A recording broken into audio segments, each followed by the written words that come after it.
you're talking about. But to me, today, you could quit everything. I would quit everything but the show, but that's up to you. And focus on being healthy. Commit to going to a psychiatrist 4 times a week. Opening up, as painful as it is, and as much as you don't want to go, just force yourself to go. Say, this is something I need to do. Because I guarantee you, my friend, I mean, not my friend, but our coworker. Bro. No.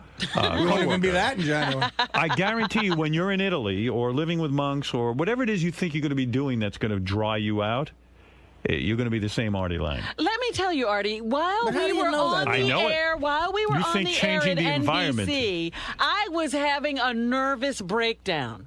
Right. And I started therapy, and I would go to therapy before the show.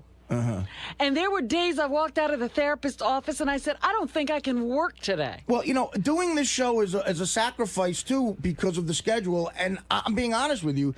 After 6 years, I am not willing to make that sacrifice anymore. Yeah, well, then you got to leave. Not willing. I want to see. I want to see the whole Super Bowl for the first time in 6 years. I know that sounds dumb, but no, I want to go out on a Tuesday night, maybe. And listen, I'm not saying I would never leave here like some sort of pompous jerk and say, oh, I'm going to do this and that. No. And if I would fully, any project I did after this in show business would probably fail. Conclusion? When did you come to this conclusion? About a month ago. I went to go see this doctor. And I mean, he scared the living out of me. This happened to me at Mad TV, too.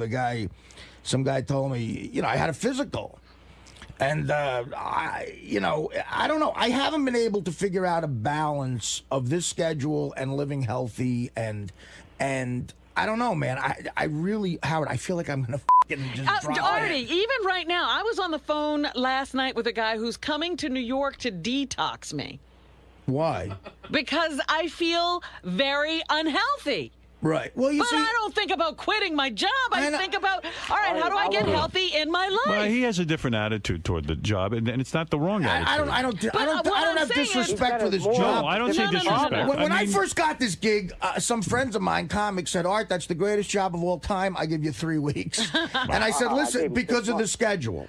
And I said, listen, guys, you're wrong. I said, this ain't the Z Morning Zoo. I'm on, the classic show of our lifetime here. It's going to lead to other things. I'm going to have fun. I'm in New York. And, I made it work for 6 years. And now it's very hard. I have to sit down and look at and assess my life, which has been in shambles forever. What's the longest time you've been straight? What, sir? What's the longest? Let me get rid of this guy. Yeah, CK, you're on the air. Go ahead. Artie thinks my relationship is gone. But Robin, you're saying I'm trying to avoid those things in the guy clearly needs to leave and find out what that's like. CK, go ahead. You're on the air. Really, he needs to find out. But what I know about life is that your life is not different when you leave here. You're still a mess. Well, he's got to go prove that to himself. But we're different people, though, Robin. And maybe no, you're not. You're not any different. CK, everything you've done. That wasn't a racial comment, by the way. Everything you've been involved with has involved addiction. So it's not this show. When you were doing Mad TV, there was addiction. No, when you were doing movies, there was when is that going to stop? When is that going to not quitting your job. If this job, which was like a dream job to me, and all this money I'm making, it's not going to stop unless you go to therapy, and you can go to therapy and still work. Yes, because you're looking for something outside of yourself to make you stop. You have to stop. You think if you stop working, it's going to be some kind of revelation? No, not altogether. I think if I take I need more than 2 weeks. I need a 6-month thing where whatever the fuck it is, and then if I come back. How do you know it's 6 months? He makes pronouncements. Right. CK, you're on the air. Maybe it's a month. Maybe it's 2. I don't know. Yes, CK. Find out that you have diabetes or that you are like on the verge of having diabetes? Yes. Is that what you found out? On the verge. Well, my father was a diabetic. And I found out I'm on the verge of it. Aren't you? But didn't he test your blood, John Hine? There's all different types of diabetes. You're over 140, and you have that test done like twice within a month. You have diabetes. The doctor took blood tests on me. You know what I mean? It's like it's real stuff. He did the whole thing that I haven't done in a while, and it scared me. And I said, "Well, look, ever since I've been an adult, whatever the it is, you say it all the time. I haven't dealt with this stuff with my father properly." And you know what? You're right. I went to a shrink at Mad TV because they forced me to, or they were going to throw me in jail or fire me. And I saw the guy 2 times. He was a pill pusher, and I took the pill, and I kept going. Right. Eventually, I went back to drugs and drinking. It's like a horrible cycle. Right. And after 6 years of doing this, It might be time for a break. I don't know. I don't want to die. You know what, Art? I don't want to drop dead. I mean, if I drop dead, I'll try to do it on the air. Yeah. No, but Art. That's nice of you. Art, I hear what you're saying. No hard feelings. Whatever you decide is good with me. I've always said that to you. Well, that's what we said. Now we're having it well. I know you didn't think I was sincere, but when I said you're my bro, you are. And the fact is, if you need 6 months to go do your thing, you go do it. And I'm just suggesting to you that to not wait. Before you throw this away, you have to realize the pain in your life is never going to change whether you're working or not, or even this schedule. This schedule, by some standards, it's not getting up early. Is not so bad. Right.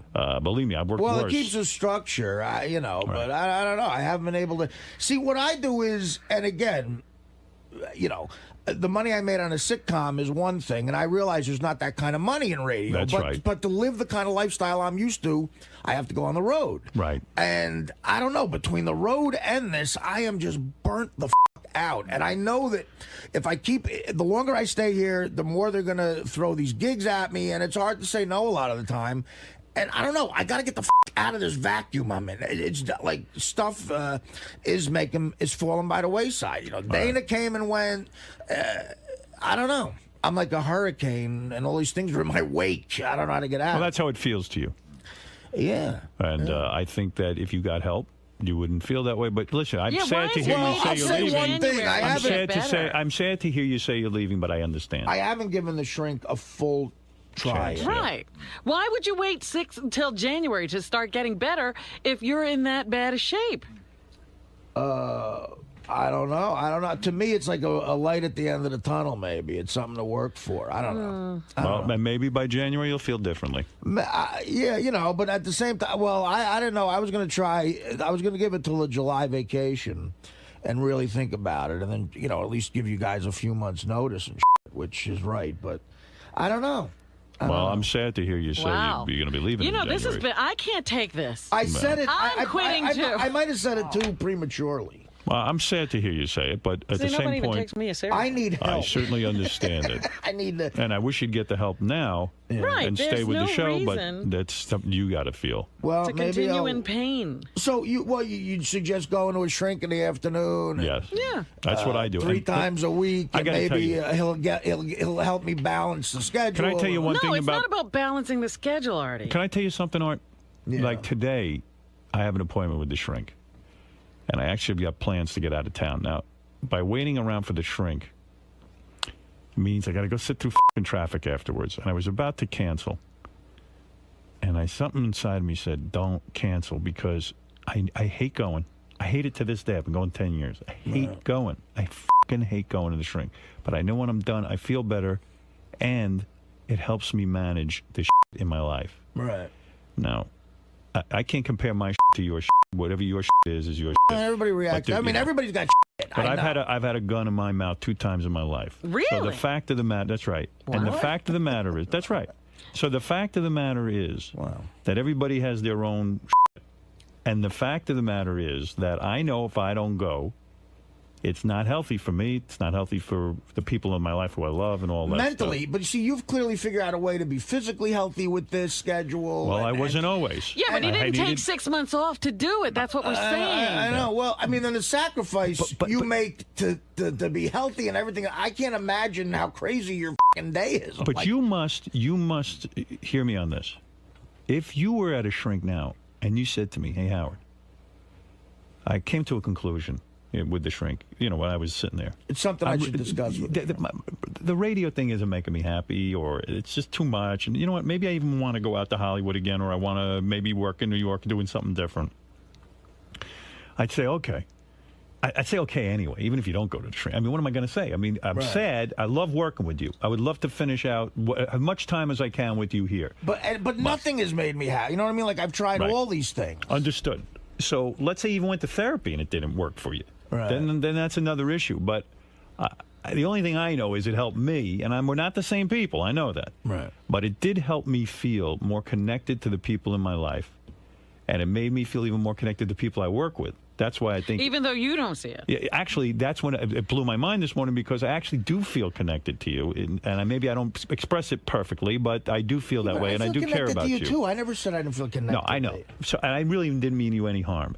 But the fact of the matter is, I know deep down in my heart that no matter what the surroundings are, whatever you think, like I always think, oh, if I lived in Canada on a farm, or right, every time I'm on vacation, I think if I didn't have to work, boy, would I be happy. Then I'd be happy. Right, well, and you might be right. That work might be a lot of stress, and you might have enough you money to say, I don't need to work this many hours. And that's legitimate. And you know what? You should leave then. And it'll be sad and all that, but, we had a bunch of good years, and so be it, and you'll come back and visit every once in a while. And we'll do a hopefully. special on you. That's right.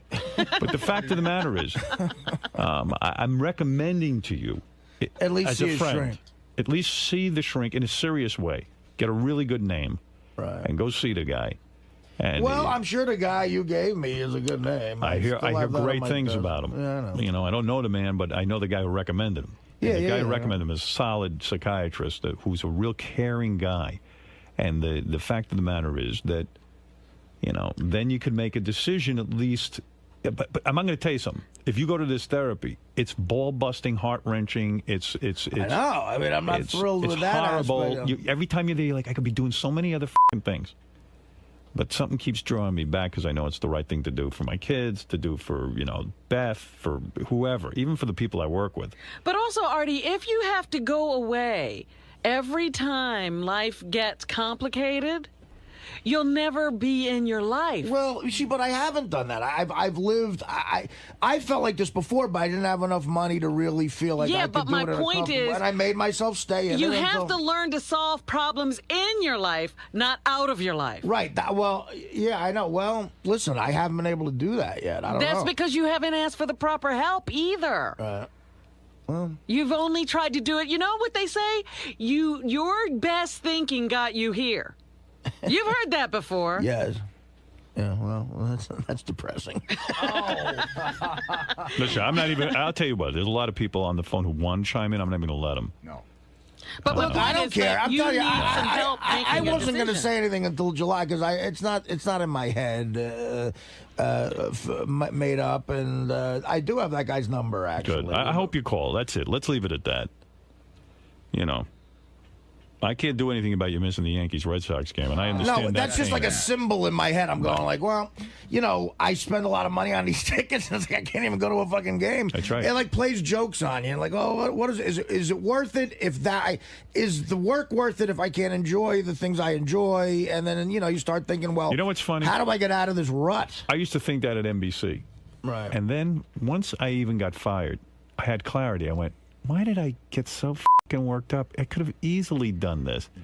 And it's weird. Easily done what? Worked within their parameters? No, or? I could have figured out how to make it more enjoyable while I was there. Right. I don't think I could have avoided being fired. That would have happened inevitably. But I didn't need to have all the angst and the just. Right. I'm filled with angst, it. And absolutely. I think that angst doesn't go away just because you have the change of scenery. Even if you quit working and you put yourself on a farm. Right.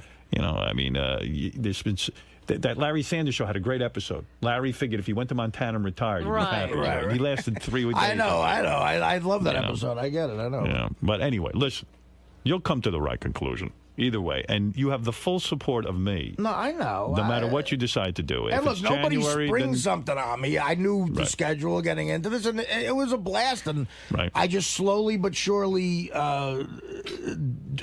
fell into this black hole of health. And I woke up one day, I'm 300 pounds. I can barely move, and mentally I'm a mess. It didn't happen in one day. Yeah, I know. And Art, you know what? I'll suggest to you this: if you separate yourself out, you're on satellite radio. We're having a blast. You're doing your thing. Creatively, it's great. So but you gotta say that's the only thread that keeps me from madness. The fact that I can go home and go, you know what? I was funny today. You know what I mean? Like I earned my paycheck. The show was funny or whatever the. But it could be that you decide, and rightly so. By the way, it's your decision. January comes around, you give me some notice, let me know, and we'll have a good farewell party, and that'll be it. See, that's why I will miss you. You see, that's why it's scary to me to leave this to go to some other creative venture, because God forbid. You're miserable. I don't have the creative satisfaction, and it's all this That's what I was going through for a while. At Mad TV, there were good sketches, but there were bad ones, man. And a week where I hated the sketch, man, that was like, now I have nothing to fall back on. Now there's no redeeming quality about the situation. Right. I don't think I'm being funny. I'm miserable where I am. Like, at least here, I go home and I go, I'm part of something special. It's unique, and it was funny. And I can argue in my head that now that's what makes me go on. You've always been a guy who's not afraid to take chances. You left the doc, and you went out in show business, and you will do well even outside of this show. I know you will. You've got talent. Maybe money-wise, but not creatively. Money-wise, and I think you'll find it's hard something. to get this atmosphere anywhere in comedy. You can't do it, But you make your decision and you decide. But I'm just talking about your happiness. That ain't going to change. I don't give a what venue you're in. I don't care if you're working in a deli or if you just stop working and sit home. You'll still be Artie. You're still going to be Artie. You know what happened to me? I got spoiled, too. For 2 years, I had the exact opposite situation I'm in now, and I was the healthiest physically of my life. I didn't like the show I was doing. I thought I would watch it every, the Norm Show. For 2 years, I was making $35,000 a week. I had a convertible. I had a tan. I'd get up at 11 o'clock. I'd throw you guys on. I'd go over Mulholland Drive. I'd have an omelet. I'd go to work. I'd read the script. We'd tape it, get a paycheck, go to a party, maybe have with a broad that's out of my league. And the show would come on, and my aunts would love it because they're hearing fake laughter and Artie's getting laughs. But creatively, it was empty. And Normal say the same thing. He lost his way with that because it wasn't as funny as his stand-up and also. Here it's the direct opposite. Here it's the funniest thing ever, and I'm proud of the work. But my God, the schedule with the stand-up is. And look, the other thing is, if I do stay, I got to bite the bullet financially a little bit and at least cut the stand-up in half, like directly, boom, because that's killing me. The traveling and the getting back on a Sunday, getting off the plane, and I can't do that anymore. No, and I'm going to be 40. That's the other soul-searching thing. Like in October, I'll be 40, and that for some reason, 30 didn't bother me. 35, 40's fucking with my head a little bit. Right. And I understand. It's a lot of shit going on, and the Norm Show, I look good. But I wasn't being funny. Here I look like shit, but I'm getting laughs. Well, maybe you can do both. Maybe you get laughs and look good. I miss that. That sitcom lifestyle's hard. You miss it. But, I know. This is not an easy lifestyle. This is not. So we'll see what happens. Listen, but I say while you're in this much pain and worried about your health. Right. I'm just saying maybe therapy. I don't know. Maybe there's some other answer. Yeah, maybe you start now so that you really are clear in January what you want to do. But I promise you guys, and this is a testament to all you, the only thing that keeps me from total madness is the fact that I'm part of a show that is great. It's a great, legendary show, and that makes me sane, and it gets me to sleep. If I didn't have that, definitely leave it. Well, I don't know. I don't know what to do. Like, it's going to be great if I drop dead, Robin. I don't want. What am I going to do? And if you decide to work in a deli, please no mayo on my sandwich. Yeah, I was going to say, let us know. We'll come. It'll be a great deli. And if I ask for extra butter, don't let it swim in butter. I'm not going to be working anywhere near food. I got to take a break. You need a break. Wow, I'm leaving. I can't take this show today. Yeah. It's been too emotional. Too much has gone on. Well, how about a little excerpt from the letter? Whenever I fantasize about fat men. Is that what it says? They're usually Italian, and the majority of my boyfriends have been Italian. Unfortunately, only one has gained weight, and it wasn't for me or my fetish. All right. Go ahead. Well, I mean, don't you think when a chick says she has a fetish? Who cares? You're getting laid. You make it sound like I don't know. I'm nuts. If someone had a fetish for big-nosed pelicans, as you say, I'd be happy to f*** her. I live with my dad, and I kind of take care of him. He thinks we're pretty similar, and we drink, her and her dad, I guess. A lot is in capitalization. Okay. She's trying to sell herself. And I usually drink and get crazy. I get stopped by people all the time telling me how much I look like Lindsay Lohan, and actually I've been mistaken for a few times. But I drink more and get into more trouble than she does. Uh-oh. Lindsay Lohan without the money. Sorry, I thought it was Kismet. I think if Artie and I went out once that we'd hit it off. I like to cook. He likes to eat. I get off on it. Then we'll drink until we need to be wheeled back to our hotel room. Yeah. Now tell me what's bad about it. Again, if this sounds like perfect if this sounds like punishment. A party. I don't know. I thought the girl might be fun. I don't know. She says she has I don't want to be known that I can only get by chicks who have fetishes. No one knows that. Who this is said just that? one chick who wanted you. Sorry. I have a really hard time finding a decent boyfriend that won't lie to me and will do my fat fetish in bed. I have this fetish where I'm immensely aroused by fat men. Yeah. That's right. She is. But what if I'm trying to lose weight? It would be like a, Look, dude, you're not going to marry her at a certain point. Right. I mean, she's looking for a good time. She drinks and wants to fuck. I don't know. I'm 20 and I'm working as a stripper for culinary school. All right, well, all right. You know. I mean, the fetish. Sorry. Yeah, sorry, you're a fetish. Believe me, I'm a fetish too. Oh, what fetish are you? Pelican. You told me this morning when you were berating me because I'm an evil person. All right, look. From one evil person to another. Just calm down over there. This has been one of those days. I really want to go home. I'm sick of this whole day. This has been one of those days. Awful day. What is it, Sonny? Hey, bro. Yeah, don't go anywhere, Robin. This is the best fucking show you've probably ever done. And I just, this is so great. And Doug, please, I don't want to see fucking Joe Piscopo for the Daily Show. I want to see Howard and Artie killing each other. You'll see. I got teary-eyed this morning. Artie just got teary-eyed. I'm telling you, when Artie told me I wasn't his bro, it really hit me. I know. You did not get teary. Oh, no, I did. he was hurt. I know was hurt. Howard. You punched me hard today. Can I ask one thing, Artie? You know, you've sort of... And Gary, line up David Tell, please, on the phone. And Greg Fitzsimmons. That's the other. There's 100 guys that my time is over here. Artie. I've told every story I got. Excuse me. I've done every impression I have. Excuse me. Let me just say this. I remember when we were just having people sit over there in that chair, and we all came together at one point, and it was like, it's so much fun when Artie's here. That's right. So those days are gone. Gary, please make sure Bob Levy doesn't bother me after this. Would going away for a month, Poor Artie, Bob. We love you, Bob. Why don't we take bets right now? Yeah. Who's going to be... Artie said he's leaving, but he hasn't decided for sure. Somebody's going to fucking call me, for real. Right. Who's Bob the Levy. first person to call? First person is Bob Levy. Jackie!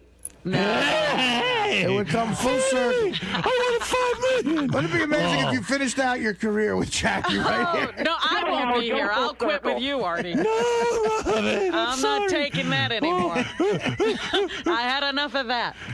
Artie. I just killed Shirley. I saw him running in the door. Get away. Ron Zimmerman. You. It's my door. Get him. Artie sucks. Ron Zimmerman. Please, everybody. Just calm down. I see a window of opportunity. Oh, I hated the schedule too. I was wrong. I love it now. I want to get up early. Please. Artie can't take the schedule. That's it. It's the stand-up. The stand-up's what fucks you. Hey, I gotta get rid of that. No stand-up for me. I hate it. I'm down to $50 a gig. I'm working bachelor parties. Please. I can't 4th of July is my Christmas. You're my bro. You can call me bro. I'm your bro. That's the other thing. It's such a high being the comic on the show and doing 3,000 seaters. Like to go back to opening for a guy at the Funny Bone. Artie, I'm still doing 3,000 seaters. Don't worry about it. You'll be fine. Leave. You'll be fine. We're gonna come back. I love it. I was going insane. Now I'm on the beach. I'm so happy. I'm a different man. I'm thin. I've got a metal detector. Oh, I'm so skinny. I got a metal detector. Maybe I should talk to Jackie. I got a metal detector. I found a can. From 1942. It's an old Pabst Blue Ribbon. My wife with me. It's great. Yeah. I love how this turned into bashing Jackie. The guys are saying that they want to pull Artie's roast of Jackie, where Artie got up and said, I couldn't get up early. Hey, I can't get up early either. Hey, look, it was a roast. I could see Artie and Jackie sitting on that jetty together, just, saying about... Oh, yeah. No, the jetty's fine. No, please don't convince Artie. Artie, break the jetty. Artie, I swear, you want to hear my life now? I get up some days, I do stand-up, I play to 3,000-4,000 people, and then I just go home and relax. I invented a joke box. I got a joke box, Master Junior. And in my spare time, I get people to come to Vegas to go to a condo. Yeah, Artie, here's a joke, Master Junior. Take it to Italy with you. Go ahead. You try out. I'm trying out. I've got a joke master that is Swiss. Go try out, Artie. Go try out. Poor Jackie. I tried out. I don't drink. I'm a lot of fun. At least I got no wife to leave me.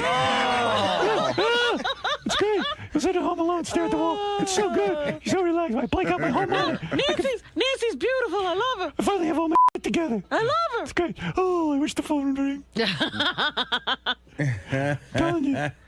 Artie, would leaving for a month do anything for you? Yes. 6 months. 6 months. You need 6 months. Dude, you know what? You make a good point. I don't know. Maybe the other thing is maybe I'll go out to Europe and, I'll the Europe. heroin's great there. What the hell are you going Europe? Go to Marseille. You're going to Marseille. I'll stop by Burgundy going? and see you. Where are you going? Burgundy. I got distant relatives in Altoville outside of Naples. They live in a mud hut. Right, okay. You'll last a day. They're not looking for you. They're looking to get here. You'll get out of Italy faster than Robin got out of India. If I show up there, my relatives, I got pictures of them. They got no teeth. They live in a mud hut. They're gonna be like, when are you handing out the lira, That's cousin Artie? right. Oh, I gotta go.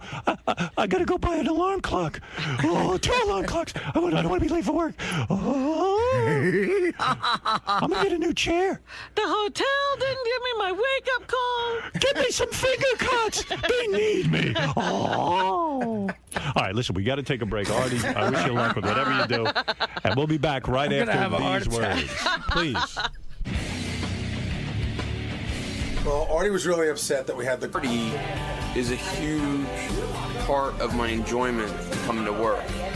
Just Artie being there. He's the, I would feel a huge emptiness without him here. It's like when I worked at I don't know, any job you work at, like if you work at a 7-Eleven or a McDonald's, there's always some people that just, as much as, people might give you shit and the job sucks and you get grease burns on your arms and everything, there's always someone there that makes you feel really good about being there, about coming in, and Artie is that guy. So I was just feeling horrible, thinking that he might leave, and now it sounds like he's definitely thinking about leaving. What do you think of that decision? Tell me what you think about a decision to leave the show in order to mentally, become more stable. Well, rather than just leaving completely, which I don't think. I think what he could do successful doing tons of things, but I don't think it has to be all or nothing. Which a lot of us here are all or nothing type people. I think he probably could work out something. Can I take off 3 months and then come back? And I think that could be a great thing for him. It could be great for the show, and then decide. I don't think it has to be all or nothing. And I think he's looking at it as an all or nothing thing right now. Talk to me about his plan to leave in 6 months. Whether you think that's a good idea or just your whole take on it. Oh, goodness. Look, if you can't get your life together, going away to Europe for 6 months is not going to help you get it together.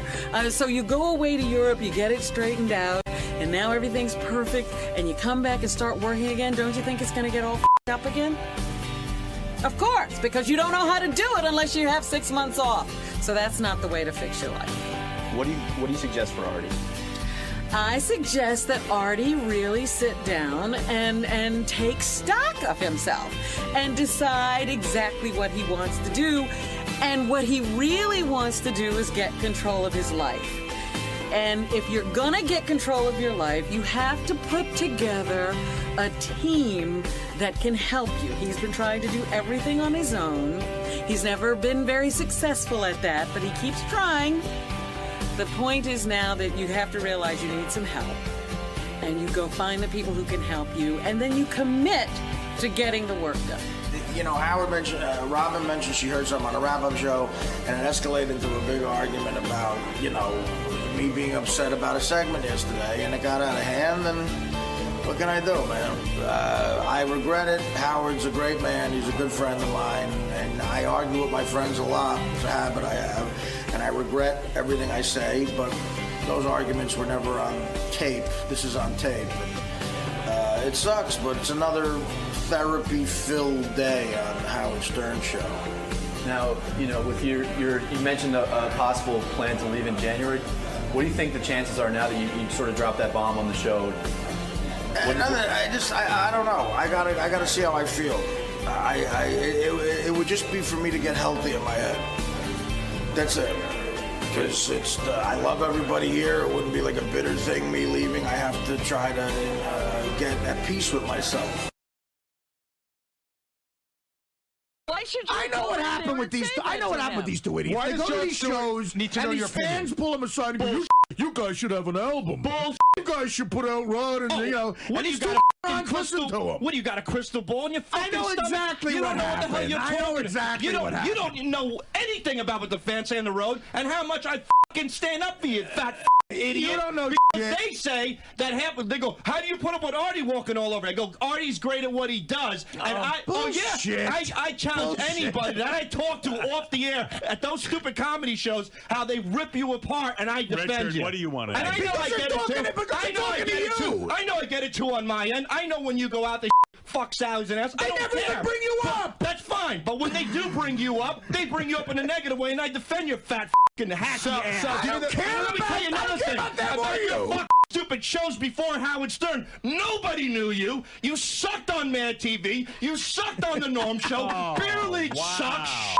It's fucking terrible. Wow. You know it. Why It was a flop. It went in 18 theaters. It made $250,000 in America. I can shit that out of my ass. Who are you to tell me about 18 comedy theaters, and what people tell me off the air? You have no fucking clue what you're talking about. You know, they And got you carry aside and yourself- said, they got you aside and said, and don't "Oh, you carry guys should have an yourself. album. Where were you? You guys should think put out you're an the album with next those Chris phony Rock. phone calls." Where were you for the past 10 years? You were a third-rate middle. You were in Arizona doing the wagon wheel shit. what do you know about- And you were a stockbroker. Yeah, but you know what? I don't carry myself like I'm the living legend of comedy. You're a and dick. you think he does. And neither He's do been I. milking. He's Why been are milking you- You're a the whiskey talking weirdo. You're for a years. weirdo, Sal. You're a weirdo. Go to New Jersey and rip off the fans again New Year's Eve with the same act you did last year, cocksucker. You're a weirdo. It was in Philly. Wow. that You was are If so he wants to go head to head, I'm going head to head. What's Sal, the everything you're jealous. saying doesn't make any sense. You're jealous, and it's oozing out of you. I am not jealous of you. I put up with your bull. I always praise you, but you always got to tear me. So you want to That's tear not me? true. I'll tear you. I try to pull you aside. I try to pull you aside all the time. Oh yeah, I try to pull you aside all the time to help you out. Give me Who gave you fucking break. $5,000 after you Take fell it off back. the I'll stage give it and back finally to you. got a That laugh? was the worst amount of money. I'd rather take it from Hitler than take it from you. If I could give you that money back, I'd give it back. You to don't know what country Hitler was you from, cut you dickhead. checks to win over the audience. Oh, you make the world aware of how generous you are because you're so insecure. Oh, I took JD to Vegas. I'm going to get him late. Oh, I cut salad checks. It's a I don't bit for want the air. I don't want You your- brought up what I don't paid want you. your- I don't want your monetary sympathy to win over people because you don't have the ability or the confidence to do it on your The own. ability. So you. The ability or the You confidence. are out of Sal, line. go yourself, Sal. You. Sal, go yourself. And if you want to meet me downstairs later, I will beat the shit out of you. That's a great I will comeback. beat the shit out of you, Legend. and then I'll That's go a great your comeback, gay you kids in the legend. ass. Suck my dick, you asshole. I hope your kids die of AIDS.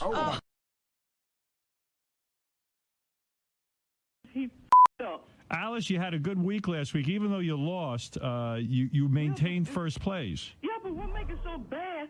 The Broncos, they won, but they had to measure with the punch, right? Right. Oh, I keep winning those. I keep getting those games that kick asses. Yeah, you're picking winners. You just got to be able to beat the spread. That's the problem. Okay, so this week, okay, like example, if I pick my favorite team again, they have to win more than 4.5. All right. Well, who do you pick? Broncos again. I love them because they're so tough. Artie, what is the spread on the Broncos? The Broncos are giving 4.5 points to the Browns. I got it made. And that's the dumbest pick I've ever heard, you asshole. How you get through that door every day? You get green through the door, you fat Good pick again. Hey, you know, I wanted to compliment you, though. I saw you in a movie. You were great as Idi Amin. You were great as Idi Amin in that movie. You should get an Oscar, you fat You're a punk ass. You're a fucking fat piece of shit. Last week. I said, look at this. And you know what? The Broncos. Why don't you Give me exercise to get angry. Yeah, if you win 25 grand, you could feed yourself for a day. So to me, you are a puncher bag to me, fat fuck. No, you're a fat loser. You know what? You think I'm fat, you fat. You're enormous. You're obese. You never was skinny. I saw a picture of you. You fat faggot. Where did you see a picture of Alice? I saw a picture of her on MySpace. He's so ugly and fat. No, I saw your MySpace account.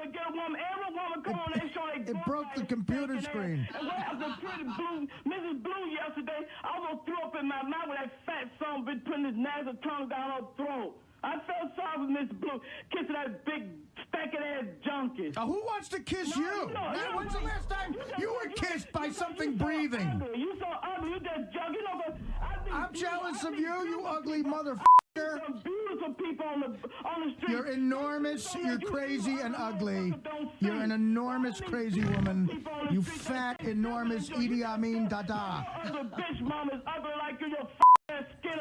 Fucking Forrest Whitaker looking motherfucker. You look like fucking. You look like Fat Albert. You're Fat Alice. You junkie. Hey, it's Fat Alice. So much. That's why you laugh so much. You on drugs right now. You fat nasty. Look at it. You sound just like your twin. Fat Alice. That's what you sound like. Just like that. You suck. Go pick another loser. You won your last game. You're guessing. You're fucking. Suck on a dick. Look at Bronco. You didn't win about that point. I feel like Mel Gibson. Bronco got you by 4.5 points. You enormous, obese blob. You look like the Grimace. You look like everything that you say. You look like the Grimace on the McDonald's commercials. Junkie. All right, well, you two are never going to get along. I hate that motherfucker. Nah, you, Fat Alice. I felt sorry with Miss Blue, Yeah. That tall lady. Like a school building on Saturday. No class. Cigarette smeller, heavy drinking, cocksucker. Now, what do you do? Hey, you know what? Go use You look like you eat cigarettes. Use a needle. Because you still on drugs anyway, you fat yeah. You still on drugs while you giggle like a little girl.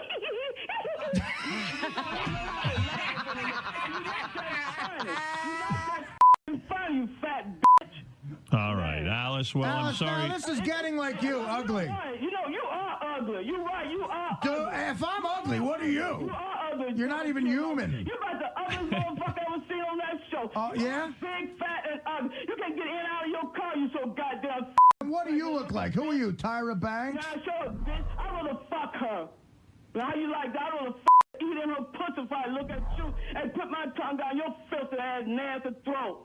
Now, we have something in common. I'd rather eat on Tyra Banks than you as well. I'd rather a woman than touch your stinking short dick ugly ass, you big blip. I'd rather human before you. I'm glad, because I don't want you to let them with that short dick. Good. I'm glad you're anything come my way, because I don't want your disease. You look like Ruben Studdard. You look like Ruben Studdard before the diet. You look like her, Rosie. Rosa O'Donnell, you look like her without titties. Oh, you do have titties. You fucking fat bitch. You know, you don't. This was a classy contest every year before you got involved. You're just bringing it in the gutter. Come here, start an argument every week. You. Yeah, we're trying to have a nice football pool. You come in here and you yell shit every week. You fat, disgusting, obese, enormous blob. You. Fuck you and your Broncos. Shove your Broncos up your ass. You won your last game. You fat. All right, you two. Come on. This is silly. You look like a hill of feces with eyes. Oh, my goodness. You look like someone unloaded a Artie. bucket of shit. Artie, you just went over the line. I mean, Alice, he just went over the line when he said you look like a pile of feces with eyes. That was ridiculous. He just said you look like a pile of feces with eyes. He went over the line on that one. Talking about his mama. You look as if someone stacked pieces of bricks and carved out two spaces for eyes. You hate yourself. You look at me as yourself. You look like a shit pyramid. That's what you look like, bitch. I love Mel Gibson. What you gonna do about his fat? You and Mel Gibson. No, I don't want to fuck you. Can I fuck your sister? Can I put my face in your sister? Now you've crossed the line. There you go. My sister doesn't date piles of shit. Tell your sister come down the street. I will bury my face. Maybe you can find another. Maybe you can find a male pile of shit with eyes to date. I will come nowhere near you. I will cut your throat, fat boy. Oh yeah, try it. I have that on tape. That's a direct threat. I have that on tape. That's a direct threat, honey. You'll be back in the f***ing slammer. Come on, fat. Like the rest of your family. Because of a cocksucker like you. I hate men. Try it. Come on up. Why don't you f***ing Why don't you get a crowbar and somehow get out of the front door and get on a plane and get here? Why don't you grease up the front door and fucking sneak out? Turn sideways, see if you can get out the fucking door. Grease up the elevator, get in, and then somehow get on a plane that allows some shit with eyes in the cargo part. Fly to Newark and I'll beat the shit out of you. You are ruining the football pool, Alice. You have ruined everyone's day. Once again, we tried to have a nice week of football. All right, thank you. Y'all have a good day. Bye, friends. Bye. Bye, Alice. Bye, Alice. Bye, Alice. Bye-bye. I'll see you. Thank you. Oh, my goodness. Yeah. Well, you two have a feud. You think? It's the great. What is it, Brian? You're engaging. It's all of you together. Listen, it's like a well-oiled machine. I love it. Listen, it's so much better than when he's sleeping. I think like online things that we do here are stupid because probably 10 people vote. But I mean, how would he? And I would never bring this up, but I mean, 44% of the people call me their favorite, Pete. Yeah. You don't agree with that? No, I understand. 4 out of 10 people said I get that, Artie. You, Pete, you loser. Yeah, I mean, Pete is a loser, and he admitted it, and he admitted to a gay act. I mean, let's face it. Pete, I hope you have AIDS from that gay act, and go with high-pitched Mike and die. Pay for everything. All right, Candace, Pete, thank you, and there is an informal discussion. Yeah, you know, your IQ. I'm glad your father died. Go get another fucking wacky weed fucking joint and roll it and shove it up your ass. Perfect now. F*** you, Pete. Thank you, sweetie. All right, Candace. The girl's always on my side, man. Thank you. Thank you. All right, and thank you, Pete. I swear, if I Pete, rent the Fiat if you have enough money, and drive the. Although with that car it'll take 10 hours. Come to New York and find me, and we'll have lunch and we'll talk about it.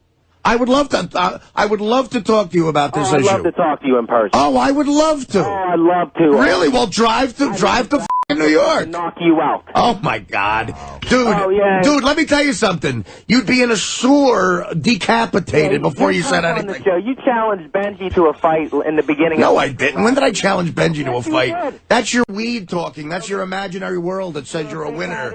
That's the voice in your head saying, "Call the show because there's nothing else to You're do." raised by women. I was what? You're raised by women, Artie. Who were you raised by? Wolves, you jerk off? Oh, your father, I'm sure he was a winner. Your father raised a pothead who's a bartender. I get a ton of pussy and an ecstasy. Did your father have a job, Pete? What did your father do? Successful guy. Oh, yeah. What did he do? Got to be proud of you. He's been a manager of an insurance company for years. Wow, what an exciting life. Let me tell you something. Send your father here, too. Maybe he could bore me to death with his life. That's what you're. Yeah, maybe your father could bore me to death with his life story of managing an insurance company. You want to fucking meet me? Yeah, sure I would. Hitchhike to New York. Get a crayon and write a letter to Hertz and see if they'll send you a car for weed. See if you can walk into Hertz, okay? Get a crayon, learn how to spell some words, and fill out a Hertz rent-a-car application, and to see if they'll, give you a rental car for a bag of weed. Then drive it here to New York and come meet me, and we'll fight. And I'll shove your head in a sewer in the South Bronx and let 4 Puerto Ricans f*** you in the ass after they sell you ecstasy at double the price. You're a f***ing Pittsburgh asswipe. I'm gonna, you know what? Now I've overstated my quota for the morning. I'm done talking. Yeah, quit talking. Well, you caused it. You call up every day. You exhausted him. You call up every day with your loser voice, like, I think Artie's. Howard and Beth, what if you and Beth got in a threesome? I got such a high IQ. You can't con me. I can't con you. Dude, a shiny object could con you. I can't. Well, listen, I could Pete, distract you with a nickel and then punch you in the face. Pete and Artie really... I guess they're not going to be friends. You know. Oh, no, I'll be friends with them. This is how half of my friends talk to me. All right, Pete. Well, you've... Call me. I got to go. I know. Thank you. What do you got to go do? Is there a bar accepting applications in Pittsburgh at 6:22 a.m.? Well, you must have frightened Pete. He hung up. I didn't hang up. Of course he hung up. All right. Got no juice. Who's he, Albert Brooks? He's not going to take on me. Albert Brooks. Marianne from Brooklyn. You're I'll on there. take your on, Artie. Hey, go ahead, Marianne. That's right. This is round 2. I said how you made me laugh all day, and I wrote that on the computer. You made me pee. Now today you're saying, "Oh, Marion's got a beef with me." I didn't say that. You started it. Hang up with me, Artie. Big time hang up. Because you know what? You got to take it to I the don't next have a hang up with you. level. You start with me. You start with me every time Artie, you call in. you mentioned my name this morning. I wasn't even calling in, Artie. Go to the replay, Howard. You mentioned my name, and you know what, Artie? The audience is right. It's Howard's show, and you're overstepping. And you know what? Oh, come on. Listen, tell What is Howard it, pick can make on that. Marianne, what is it, pick on Artie Day? Yeah, what Marianne and Peter picking on me. Let me go home and shoot myself. Name today, Howard. I wasn't calling. Coming up at 7 o'clock, Artie's heart attack. Well, listen, wow, Marianne. I wrote on a computer. I wrote on a computer. Guess what, Artie? I wrote on a computer. Why don't you go suck a... Why don't you go to Pittsburgh and suck Pete's cock? The two of you can move in a trailer and smoke weed all day. You're a... I hate you, cunt. I hate you, cunt. I hate you, cunt. The audience hated you and you're a dumb cunt. Go make some lasagna. That probably sucks. I guarantee your gravy sucks. Go You think fuck she yourself. can't cook? I guarantee her gravy sucks. And let me tell you something, Marianne from Brooklyn. You come over here and we'll talk too.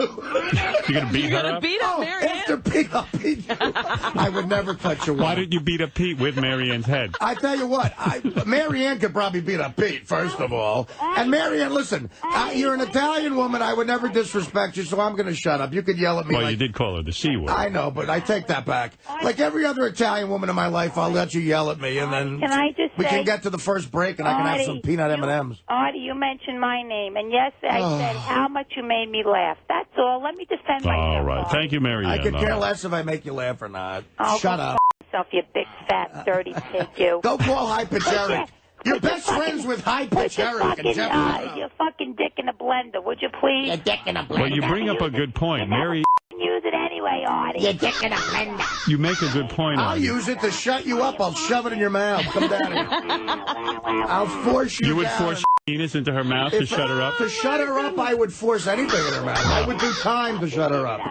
You would love every minute, Artie. I guarantee you give a great blowjob. Anything that makes you not talk. Artie brings up a good point, Marianne. You are best friends with High Pitch Eric. How do you feel? I'm very unhappy, but I'm glad you said it, Howard. It's disturbing. No, Artie said it. But anyway, go ahead. Yes. Yeah, I said it, Marianne. Artie, I'm not best friends with him, but I wonder. I became friendly with him from the radio, and I wonder why he goes to this next level. And I saw him the other day after I did the Sirius radio. I bought him 2 slices of pizza, Artie, and a soda. Did he show any remorse for this? Absolutely not, Howard, and that's why I think there's something really wrong with him. I said, Eric, you think it's a joke, and it's not. It's very, very serious.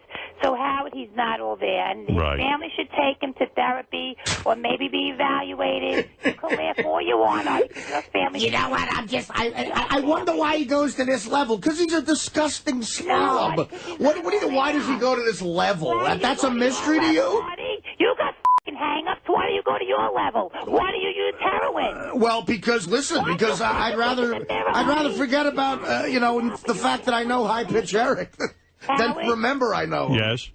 Do I have another shot at the show? Because I'm planning a topic.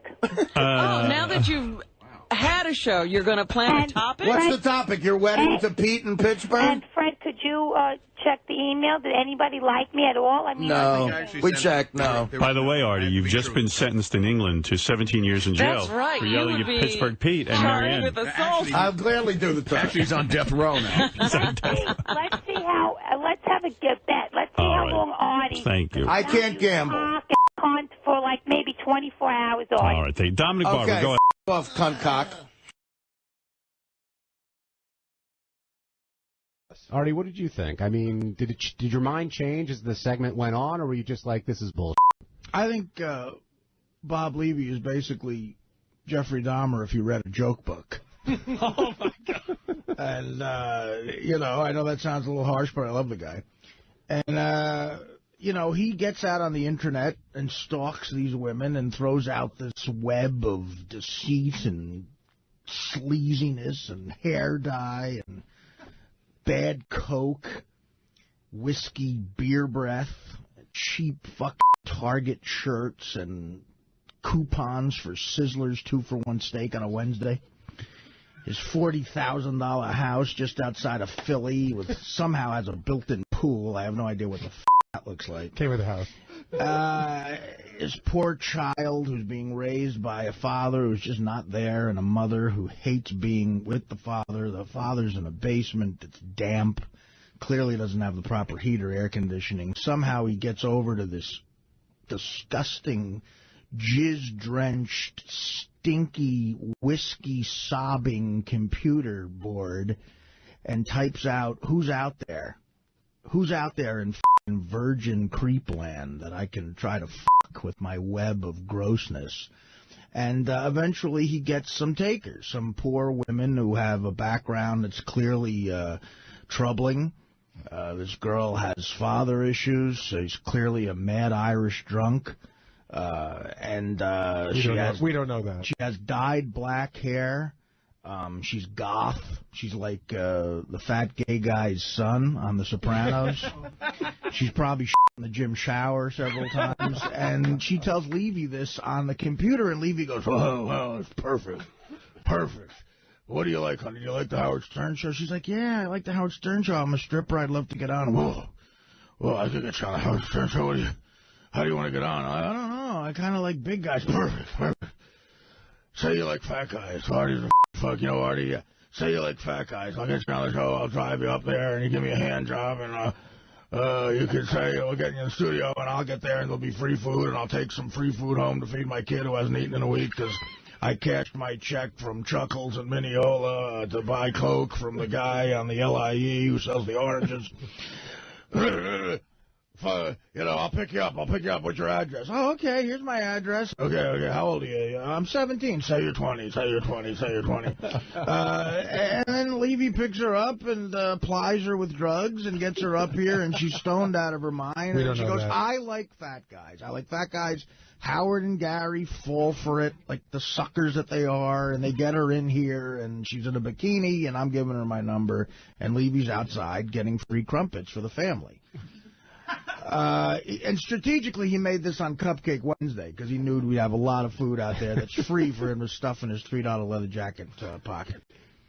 And this is what happened, John. You asked me what happened. This is what happened. This is where Jen came from. It's Levy's web of deceit that he throws out to the intranet and comes back with these poor, pale, scared women and who belong to Whiskey Dick's car clubs and Bourbon Street flop houses, and they come in here and pretend they like me just to get airtime, just to get plugs. It's insulting. I don't like her. I don't like Bob, and I'm insulted by the entire show. And the implication that because I might be slightly overweight, need to get laid through some sort of fetish contest. This is horrible. I'm dating several women. They're all nice. They're classy.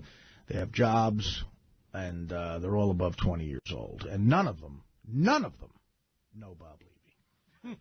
Artie, I just want to say, not since Hal Holbrook did FDR on Broadway alone, have I seen a one-man play as riveting as yours. I want to applaud. That was beautiful. Thank you. But Artie... People. Then the second set of people, of course, are Jason Kaplan and Scott DePace. And then the third set of people are J.D. and Jared. That's a good one. He's going to try to get them all together. Oh, wow. That's a big... First of all, Jason and Scott DePace, there's such animosity there. They're all full shows. Yeah. Wow. They don't look at each other. Howard, Jason and Scott DePace, it's gone from like wanting to kill each other to just pretending that neither one exists. I'm not interested in this segment. Let's pick one. I told you, you're only allowed to promote TV shows on that speaker. Yeah. And by the way, they never bring up, we're not interested in that video caddy of yours, so don't bring that up anymore. Okay. Are you interested in the segment now? Yeah. Oh, how did Scott's thing go this weekend? He was at the. I'll get to that agenda. Okay. Believe me. Let me pick the agendas. Thank you. Which couple do we want to hear from most? I can't decide. Artie and High Pitch Mike. I got to say Artie and High Pitch Mike. That's the latest. Because even the fact that Mike. I like JD in that. That's good, but the fact that Mike isn't even sure that he wants to be here makes that the most interesting pair to me. All right. It'll be a better show if he's not here, quite frankly. Oh, boy. Thank you. So, as a fan of the show, and as a friend of the show, and as the doctor for the show, I know that there have been contentious relationships. This is no surprise to anybody who's been listening. I'm here to try to intervene in more than one today and to see if we can come to new understandings, deeper levels of understanding that respect the truth. So some of these differences seem just irreconcilable. You're here to bridge these gaps today. Absolutely. Listen, there are no differences that are irreconcilable.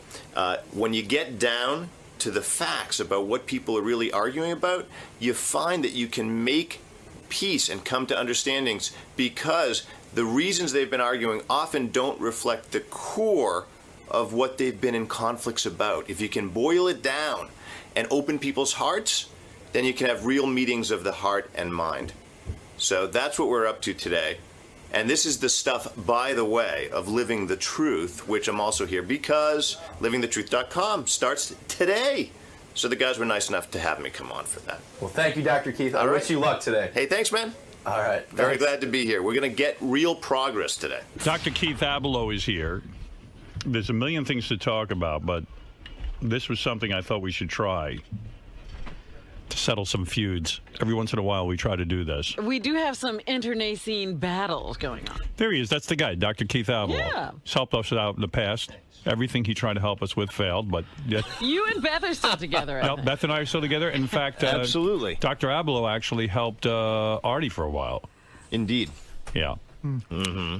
Dr. Abelow, how Hi, are you? Artie. I'm good, Howard. How are you? Have you seen Artie since for any follow-up sessions? Well, you know, Artie's very sensitive to my disclosing whether he comes in for follow-up sessions. Right, so you don't talk about that. But if we had had any, I'd let you know. Right. What are you promoting? Paperback version of Living the Truth, huh? Well, it's that and... Email words of encouragement for Artie. We all love you, Artie. We believe in you. You can lose the weight, fight the heroin, and find yourself a great girl. In defense of High Pitch Mike, he is applauded by some in the audience. I watch High Pitch versus Artie on Howard TV, and I just have to say that for someone like High Pitch Mike, who's the size that he is, he's got balls of a big man. Saying some of the shit he said to Artie, I applaud him. Well, what am I going to do? Get physical with the kid? Well, no, he says he likes the High Pitch Mike's balls. That's all. He has his fans, Artie. That little bastard. God, does he burn me up. George, you're on the air. Hey, how you guys doing, man? Hey, man, it's a great show. I love you guys. Thank you. Artie, I want to tell you about your diet, bro. Go ahead. I just think you need to add a few mangoes and pineapples, some fruits, man, and then you'll be all right. Oh, all right. All right, thank you. Maybe I'll mash them up and put them in something sweet. That seems like a very important phone call. How did you do? It is Cupcake Wednesday. Oh, God. And I tell you what, I love Halloween cupcakes. I do. I love orange icing. And you didn't have one? Not one. Wow, you're doing good. You. Not one. I thought they would be too tantalizing. I may burst into tears later this afternoon. Rockabye fans, so on the Stern Show, you're addicted to drugs and your comedy blows.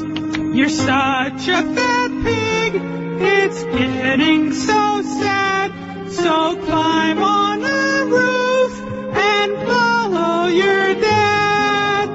Fuck you, fat ass. Wow. So mean-spirited. I heard on the wrap-up show yesterday, because John Hein is here, that Richard and Sal had a hand in that song parody. Well, of course They're angry with Artie, I think. They don't like me. They don't. I heard that I know. show. I mean, clearly these guys don't like me. It's a shame. They're jealous of you. That's it. Do you think that's what it is? They think you get special treatment, that you're like a favored son. Well, you know what? Artie does get a different treatment. Here's the weird thing. Richard and Sal think that somehow I'm against them. I hired them here. Right. To be against them. I like those guys. I like what they do. If I don't play something, they go into a major tailspin. If I don't like something they do, they feel threatened. They feel like their jobs are on the line. They think Artie doesn't get yelled at for sleeping. They get yelled at for working. I don't even know what they were talking. Artie was tired on the air. He didn't ask. I said, go take a nap. I thought it would be funny to hear Artie nap on the air, and Artie complied. Artie gets to run after girls and ask for their phone numbers. They can't approach the guests. Well, there is a pecking order. There is a difference. Artie, first of all, has been with the show longer than them. Number two, Artie had a major show business career. Sal was a stockbroker, and Richard was working. I wasn't even working. Artie had a major show business career. When I first met Artie, he was a guy, an alumni of Mad TV. He was on the Norm Show. Dirty work. He had appeared in major motion pictures, but not some kooky independent. They were studio movies, sure. Studio movies. He is a different guy on the show than Richard or Sal. Yeah, that's true. Why can Teddy get the phone numbers of girls and he can't ask for an autograph from Ace Frehley? Come on. That's right. Yeah. Now, first of all, I get.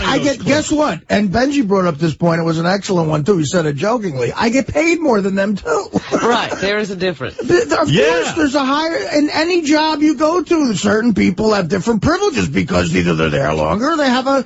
If you were gonna, I'm higher up on the food chain. How do you get to sleep on the show? Because there's comedic value out of it. Howard makes. Don't argue with me. I'm just taking their side. God damn it, Robin, not you. Now. I do want to mention too that Andrea, Miss Howard Stern, and we think fell asleep during the wrap-up show. Oh, really? Yeah. I don't talk to her.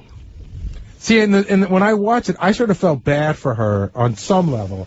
I could see that she was a pain in the neck to you, but in the reality show, she sort of portrayed where it looks to us like all she's trying to do is help you. I didn't get the side of her where you guys were talking about that she's just using you. I just saw her just trying to help you and crying a lot. Did you just fall asleep? Andrea. No. Andrea, I got to tell you something. I'm saying she's a whining... Can you imagine? She just like kind of... Wow. She just blanked out for a second? Well, here's Sal and Richard carrying on about Artie and me. And I've been a little gun-shy coming on the wrap-up show. I haven't come on in 2 weeks because I feel like every time I say something, Gary always disagrees with me. If I say the sky is blue, he'll go, no, it's not. It's orange, asshole. That's how I feel, but I think I'm overreacting. And I spoke to Gary. I disagree with you on stuff in general. It's not just in That's here. True. No, but I'm not like bullshitting you. When we're out there and I talk to you, I'll say to you, Sal, I disagree with you, or I think you're wrong on that, and you don't get mad at me out there. No, I'm not. But I'm not even mad. Even on here, I just decided not even to come on, because I'm not mad at you. I'm like, you know what? Sometimes it's just tough for me to get my point across with Gary. But we do feel, Richard and I feel that when Artie's in here, you have a tendency to really lean on him and coddle him. What do you mean by coddle him? 90% of the time, no matter how crazy or whatever Artie's saying, you always seem to agree with what he's saying. Like if Artie's arguing with high-pitched Mike, you're definitely going to side with Artie. Like, if Artie's arguing with somebody, you always side with Artie, no matter what the argument is. But see, I think it's weird that that's how you interpret it. What if I just happen to think like Artie? What if Artie happens to think like me? And Artie, is that possible? And Artie also said that, when they were fighting, Gary and Artie were going back and forth a couple weeks ago, he made a joke about how Gary always takes Howard's side blindly no matter what. You know, yeah, I agree. I think that too. I always said that if Howard Stern came on the air tomorrow and says he believes in Jesus, Gary said, you know what, Boff? I've been thinking about that. By the way, isn't Sal talking about himself? Let's be honest. Absolutely. Sal is the guy who sucks my balls so bad that, like, if I said tomorrow I'm becoming a Scientologist, Sal would go, I want to be a Scientologist. Who does that more than Sal? It's Sal. Sal doesn't, people project into other people what they are. Well, Sal is also jealous of anybody who does manage to have a relationship with you because he has not managed to affect that. He has nothing with Yeah. Dude, maybe there is a God. I think that you would go, you kind of go with... Sal, you're the asshole who does whatever I do. Okay, first of all, I admire you for your work. Right. And you should take that as a compliment. I do. If you were a Scientologist tomorrow, I could give a shit. No, you would do it. If it meant that you could get close to me, you would switch religions tomorrow. No. You'd be right over at the celebrity center. You're a woodwork wacko who waited. I've never taken up chess. Never. Believe me, you would. You would. I've thought about it. You but thought it You don't have the mental capacity to take up chess. I've thought about it, but you have to admit that Gary. You can't spell. You should take that up. I'll tell you one thing. Take up chess. Gary always kisses your ass. Gary agrees with everything that you say. No, he doesn't. We fight all the time. No, I totally disagree with you.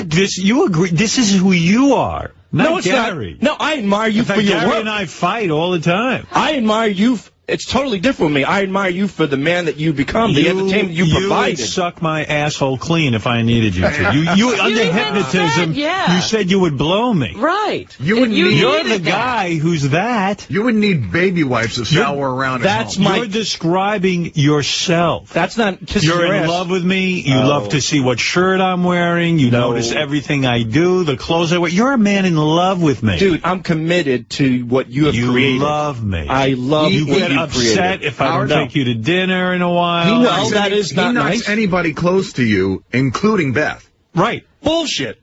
Oh, bullshit my ass. You made you're the guy who wants to come over in my apartment and eat pizza with me and well, watch you know television. what? I worked for you. It would be nice if you did that. I don't Back want then, I to do needed a that. place to stay. And, you know, if we were working on a construction... I would never have you over my house to stay. You're a weirdo. I'm a weirdo because I admire what you do. If we worked on a construction site and you were my boss, they said, hey, Howard, can I stay over Who got into the pizza He would fight? say, yeah. Who got into the pizza fight at Artie's nice party that I threw?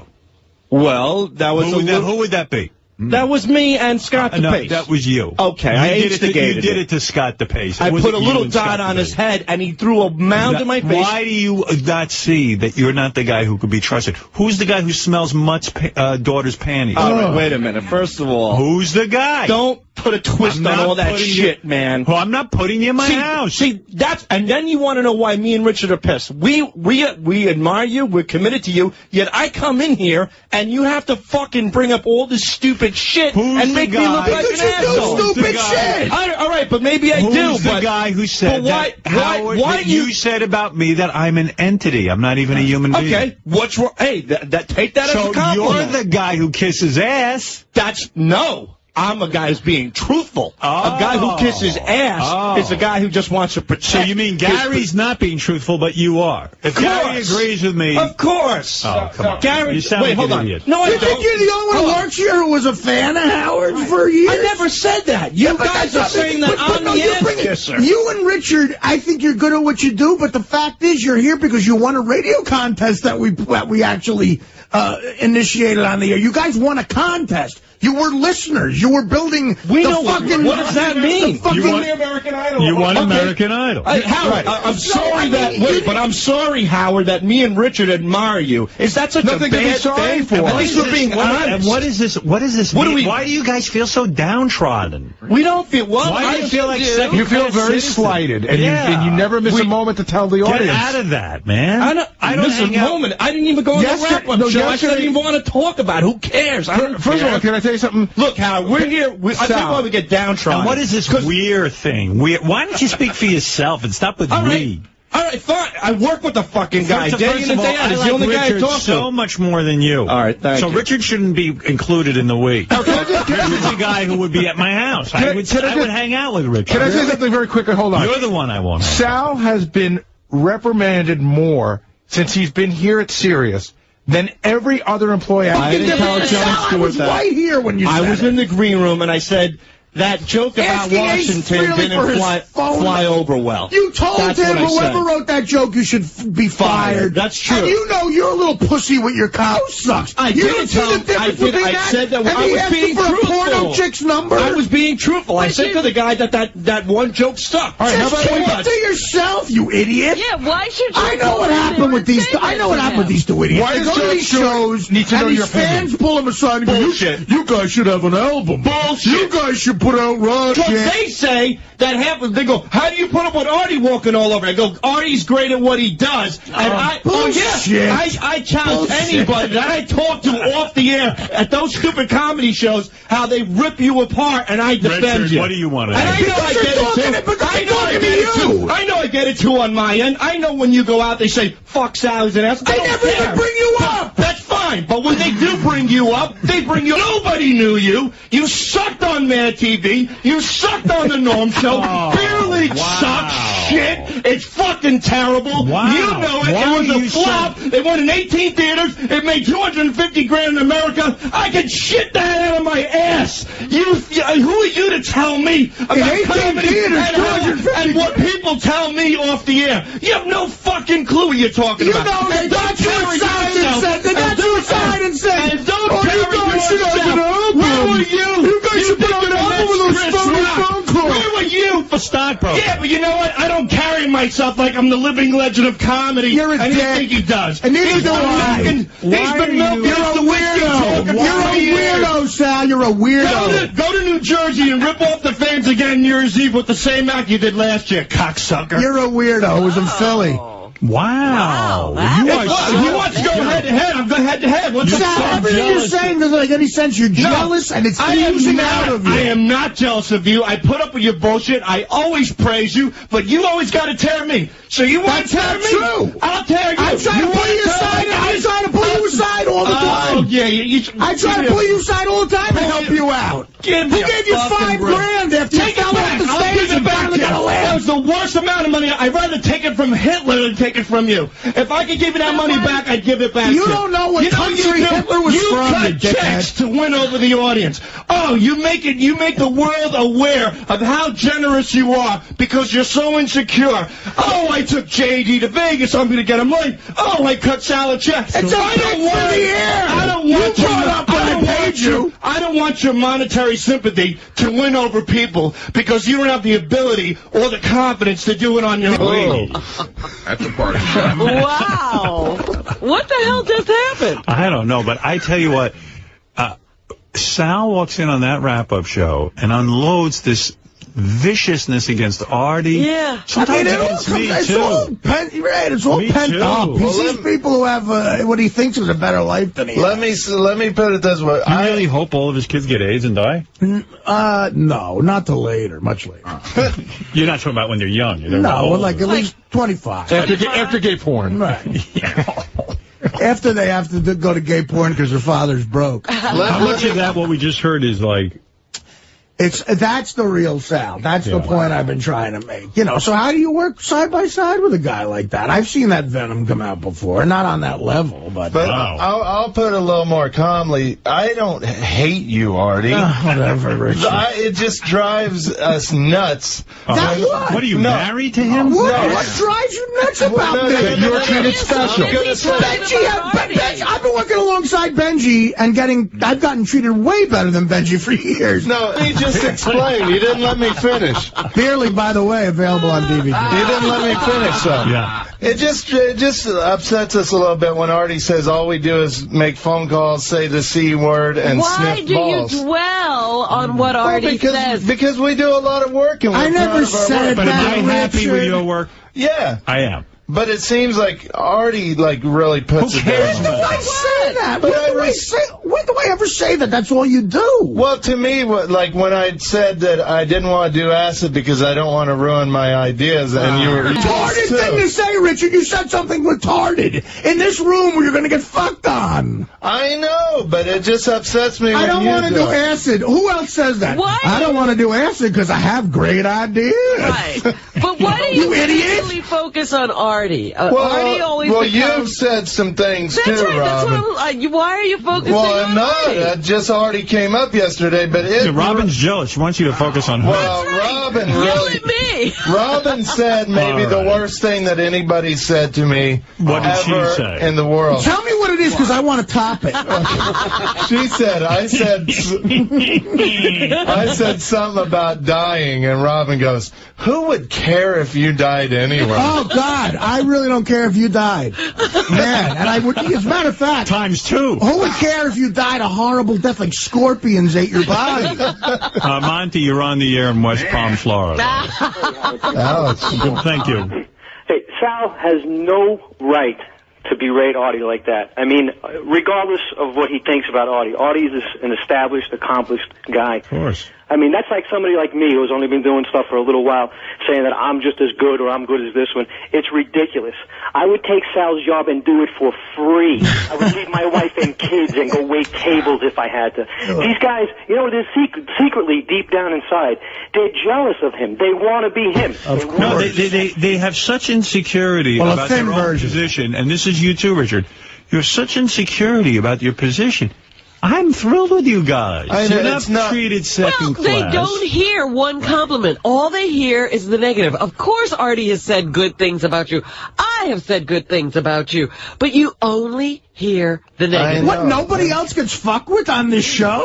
I know. What do you think? It's all a kiss-ass fest? What are you talking about? Sal said some wild things in here. Yeah. I mean that's real shit. Places he didn't need to go. Right. We just, it comes down to we admire you guys. Do I have to you don't admire me. You don't admire me. But you lump yourself in with this Sal. Sal just said beer league was shit. Everything was shit that he did. Do I have to bring in an episode of the Norm Show where I just shine? I mean, like I walk in here going, you know, I was God's gift to comedy. What are you kidding me? It's a direct opposite. You know how hard it is. You've been around. You know how hard it is to get a shot on Mad TV. I know. It's almost $1 billion to 1. Listen, that was Sal. I mean, that's not me saying it. I love the movie Elf. Artie was awesome in that. Richard, everything that comes out of your mouth sounds dumb. You're a dummy. You're a dumb guy. Well, don't say dumb things then. All right. Is there any? I got to move on. I don't know whether to open this up. Shove a squirrel in your mouth. A couple of the guys said that I should come in. They say that Richard isn't necessarily being honest in his dislike for me, which was sort of news to me. What do you mean? Is that true? That Richard's under the impression that I don't like him. I don't like his bits.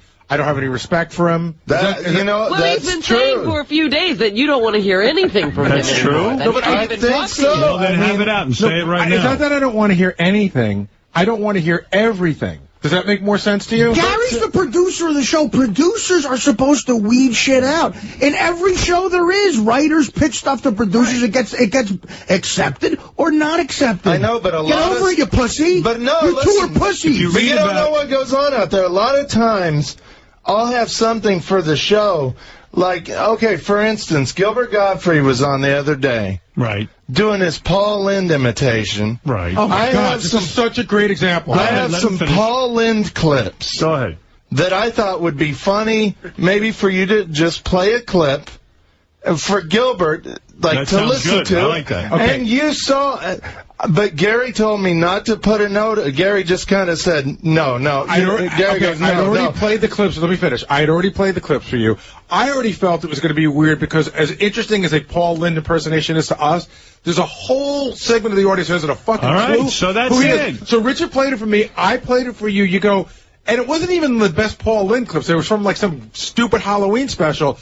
So, so Richard's now like, he's talking about Paul Lynde. I go, but this isn't the right place. I'd have to wedge it in, and I made a determination not to bog the show down. You made the right determination. But listen to this though. Then later on, Gilbert started doing the impression again. I went back to Gary. And Gary said no. No, Gary finally said, okay, put up a note. You know why? Because he fucking wore me down. That's my stupidity. Those clips weren't right. No, but that's my stupidity. I let him wear me down. I let him doubt. He made me doubt myself because he doesn't fucking stop. You are passive-aggressive to the 100th degree. You don't take no for an answer, ever. But all you know is that I am not recognizing your genius. No is never an answer for you. But the reason I'm bringing this up is you saw the note and you said, oh, Gilbert, I got something great for you. The clips were terrible. No, but you didn't play it. You said, but we're out of time. Yeah, because I knew the clip.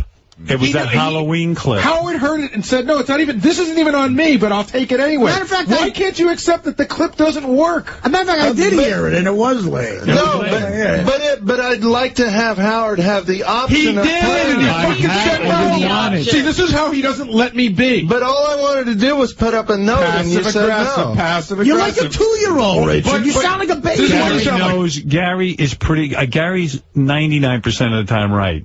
about what I want. And when you sound right, he gets yelled at. Like all the this is what everyone's on the same thing. But I feel like I get yelled at for wanting to just like play. But you see, Gary can't spend all morning fighting. And Howard can't listen to absolutely everything. Gary's the filter. When you say but, put him there. Richard, when you say but, what you're really saying to me is, I heard you. Now let me tell you that I didn't hear you. But I can't just say my point, though? But you say it over and over and over again. How many times? I probably said no to the Paul Lynde clips 5 or 6 different times. And I took him to Howard anyway to get you off my back, and it still wasn't enough. You're not talking to Kathy. I only asked you. I asked you once when Gilbert came in at first, but then Gilbert started doing his imitation. You guys were dying laughing. You're not getting. Oh God, Gary, I feel for you, man. It wasn't a good clip. Good. The clip was kind of lame. It was a Halloween clip. It was also highly visual. Okay, but all I wanted to do was put up a note for you to say. It doesn't matter to you that it was not the quality of sound we want on the show. But I'll yell at Gary if he puts up a clip and the clip sucks. Right. And I see that note. I got to stop and process that information. I'm in the middle of doing something with Gilbert. You got to look at it from my end. Right. And then I trust him so much that I see. So when Gary says no, it's no. That's all. And you know what? You can revisit it maybe another time or something, or come and say, Gary, do you mind playing this for Howard after the show so maybe we can get his take on it? And also, but all I asked him was twice that day. You could save yourself some time, Richard, by taking the first no and going to do something that would get him Howard, there. 3 times that day, after I'd already played for you on a different day, and you said no. Yeah, I like your enthusiasm. But here's another example. Okay, the John the Stutterer harmonica call, which turned out that you guys loved it. It was up on your board for about 2 or 3 weeks. Right. So about once every 4 days, I go to Gary, hey, can I play that call for Howard? And Howard, how many Gary times did I ask so mad at me. How many times did I ask you, were you on the fence about playing it? Like in other words, 4 or 5 times. Right, so in other words, every time Richard came to me, I would play it for you again. And I needed time to think about it. And he needed time to think about it, so it was it. But I'm like, Richard, he's heard it, I'm aware, I asked him about it, let it go. And I gotta tell you something. But the one time I came in and asked you to listen to it, everything's bought. You played it right after that. You loved it, and you were like, okay, here, sometimes let's play say it. however instead of all right, listen. I've seen Sal have that blow up about Nick DiPaolo, Jimmy Kimmel, Jon Stewart. Wow. Everybody he blows up like that for because he's a little jealous little weasel who would not have a comedy career on any level if he didn't win a radio contest. You won a radio contest, dude. You can stay away from and the other thing is the hostility. So he was me for Halloween. Yeah. And the incredible, like, passive-aggressive hostility of being me, you know, the heroin needle and the fact. It's funny, but, I mean, dude, am I Sal for Halloween? Am I? I mean, come on. No. That just shows that all he thinks about. If he's not thinking about Howard, he probably thinks about me 24/7. You're nuts. You're nuts. He's holding up a sign that says now die. says die. And that's brilliant. And can I just say, Howard, that I don't. Are you still here? I'm done with it. I don't hate Gary. I don't hate anybody. I love everybody on the show, and I'm sorry if I become annoying, but I'm very proud of what me and Sal do. Okay. And I do really get like real bummed out if our stuff on camera for the first time in his life. All right. Thank you, Richard. Sal, have you ever auditioned for anything? Have you ever? He's never done that. Of course, he's never done that because he sucks. He's a hack. He's a hack. He bails after. He tells me in Detroit, I'll do 15 minutes, Art. I gave him $2,500 for coming with us to Detroit. $2,500. And I said, Sal, I need a full set out of you. I need 15 minutes. He goes, all right, I'm with the big boys now. I'm with Artie and Nick. More bullshit. He bails after 8 minutes because his first joke bombed. You suck. And 8 minutes of your stuff is about Gary's teeth. You are a loser. You're a loser. And I'm going to fucking knock you out. I'm going to fucking go out on the street and knock you the fuck out. As long as you don't eat me, you fat slob, you do whatever you want. And then I will eat you. Gary's teeth, but you do 20 minutes of Jeff the Drunk, you do 20 minutes of Crazy House. Where's their fucking checks? Half of your stand-up's based on whack pack. It is not. You do the You know, you're saying a lie no, now. I don't. You're the one who brought this up. How much of my DVD is about whack packers, you 10 minutes. I told you I did 10 minutes. I did 8, and You I told me you do don't pay 15 me. minutes. I told them Is don't Levy pay still me. here? You told me. I told them And don't I paid you pay me. anyway because you're a charity case. You pay. You're a charity case. A charity wouldn't ask for money. You're turn a down charity money. case. I turned the money feel down, sorry for your Artie. children who are going to have to endure with the video of you putting your balls in a redneck's mouth when they're in high school. You know what? Those poor kids. And you know what? At least while that's you're ability. after Howard's retired, And let me and tell you you're something. begging Jim Brewer to fucking suck a cock on the show. Let me tell you something. At least I have a relationship with my children, regardless of what I do. That I plan am on a talking to great my kids father. eventually. That means right now you're lying heroin addict. I'll tell you what. At least my kids will be funny. Jackass. Your kids. Yeah, they'll be your funny. kids. Look at I it. can't wait to see how funny your kids are going to be. Oh, my goodness. I'm really going to beat him up. And if I get fired, fine. Richard and Sal can sit here. Well, thank you for the gift, though, Artie, today. If Artie eats Sal, I'm going to check his blood sugar. Check my hack level. Al Rosenberg would like to chime in. He's been on the show. Yeah. Al used to work on our show. You have some insight? Well, it's obvious. Sal wants Artie's chair. He wants to sit where Artie is. Oh, God, what the show would sound like then, man. But the number, that's what he doesn't realize is that Artie is a huge talent. Artie's very funny. To be funny and keep that show moving and say things that are part of it and be, it's just too much. You can't just put another guy in that chair. Look, I've said this before. There's over 100 guys who could do what I do. But guess what? Sal ain't one of them. Sal is not one of them. Do we have like a Rupert Pupkin situation here where Sal thinks he can be Artie? Yeah. Well, I'm not interested in And he doesn't that. understand why you don't see that? I'll tell you something else. I would warn Richard. Richard, that Sal is bringing you down. That's why I should separate them. Al Rosenberg says that, and Al knows something about show. Thank you, Al. Sal inspires me. When we start talking about bits and stuff, as you know, everybody always says, oh, they're dumb, they just call women the C word, but Sal is a brilliant mind when it comes to putting together funny bits, and I disagree. I think so. Well, hold on. I mean, don't you agree? But Sal doesn't hear when I compliment him. Like, what other show has, we have prank calls consistently, new ones every day. I think our team right now is the best team in radio, and right now this team is the best team that's ever been on the show. You understand what I'm saying? There you go. So there's your compliment. There's your First of all, compliment. but you have turned into a negative. With all your whining and kvetching every fucking day. Can I say, I've never said a thing. I've held this in, and this is my fault. Go ahead. The thing is that I'm not jealous of Artie. I've made it clear yesterday, hold on, Artie, please, on the wrap-up show that you deserve to be in that chair, that you are the funniest guy, that you this stuff hasn't been brought up.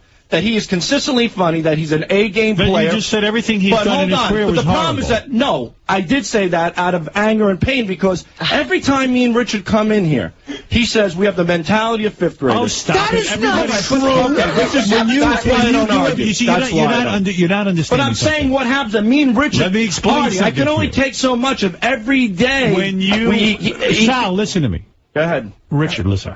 When you come in here and do a childish prank, which is hysterical, if Artie says you guys have the brains of a fifth grader, that adds to the levity of it. In other words, you're doing a fifth grade stunt.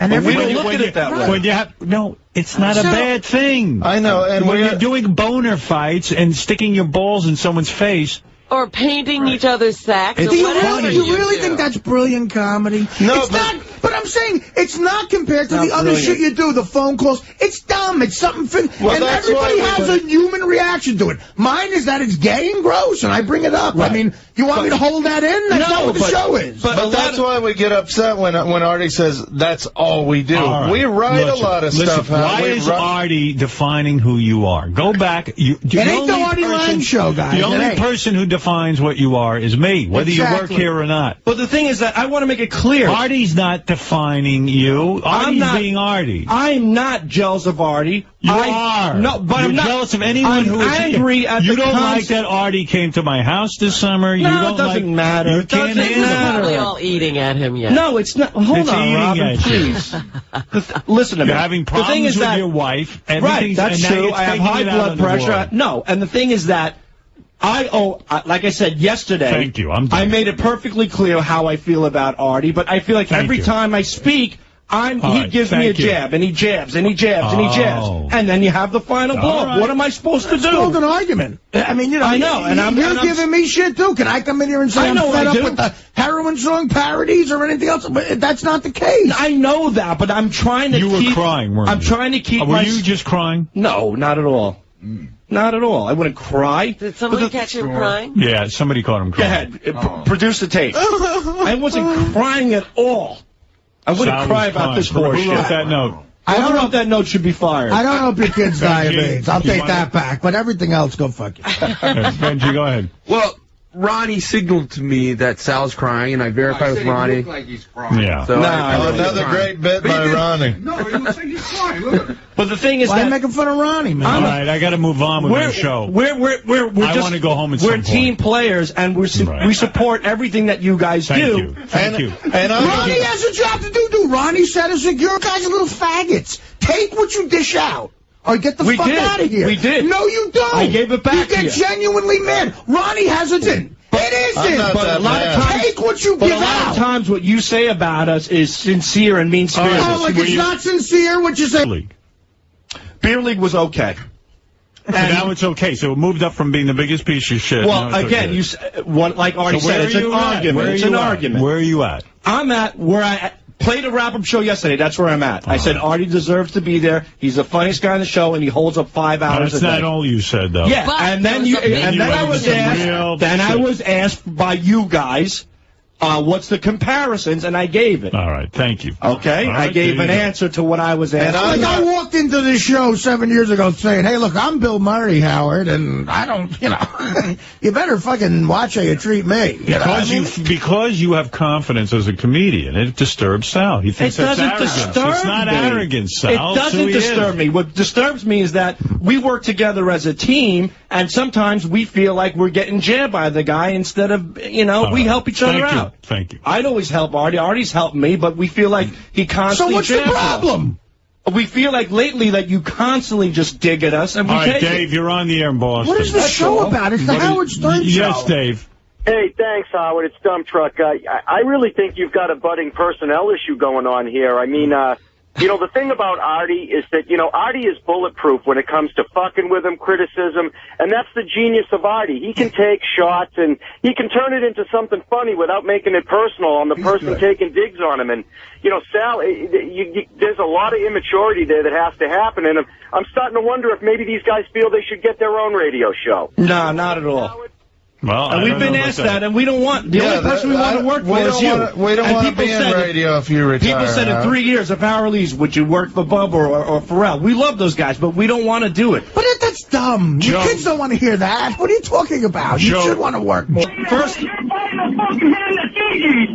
First of all, Artie doesn't employ me, you stupid douchebag. He puts me on his shows, Steve, and he paid me. You don't need to insult my audience. Steve, go ahead. You're on the air.